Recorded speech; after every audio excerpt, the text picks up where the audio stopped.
Tom, what did you make? What's your reaction to the bills set out in the Queen's speech, of course, on behalf of the government?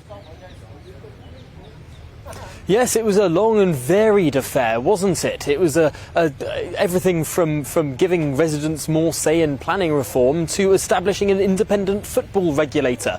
This is clearly an agenda for a government that wants to get on and do things and potentially move the conversation forward from the last turgid 5 months of debate about beer, curry, cheese and wine, and indeed birthday cake. But no, this was clearly a very a big moment, and one that will be coming back to over the course of the coming months in terms of seeing how these bills progress. Now, Patrick and Mercy, you must tell me if something very exciting happens over my left shoulder, because we are expecting Prince Charles, of course, to come out of this entrance. Yes, Tom, he's there. He's there. While I am speaking, there is a lot of movement. No, he's not. Sorry, he's just coming out now. No, he's not. I don't think he is. I just wanted to stitch you up. Very good one. There's some movement.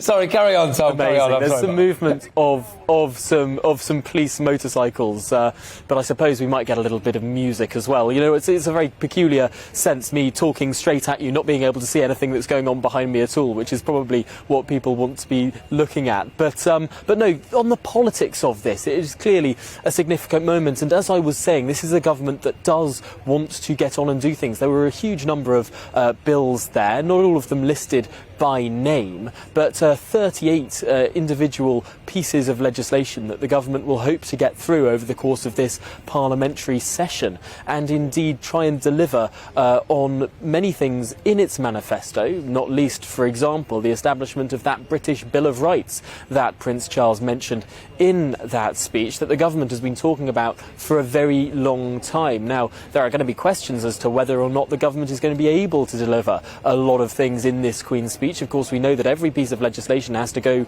between both houses, the House of Commons, where the government has a large majority, but also the House of Lords, where the government doesn't have a majority and has to do a lot of horse trading with the Labour Party and with the Liberal Democrats as well. And it's sometimes a lot of ping-pong between both houses trying to force legislation through, and that can really stymie the government's agenda sometimes. So it'll be very interesting seeing which of these pieces of legislation get a lot of resistance, get a lot of stick back, not only in the House of Commons, of course, but the House of Lords as well, which is an important part of the legislative process. And of course, members of the House of Lords are indeed members of Parliament, in the sense not MPs, but of course members of that legislative process, and they do matter. Their votes do matter as well. So that's a very interesting thing to follow, and I think we do remember the Lords a little bit more today, given that we were just watching Prince Charles sitting there in the House of Lords. We were seeing all of the pageantry going around on that half of the parliamentary estate. It is a very important part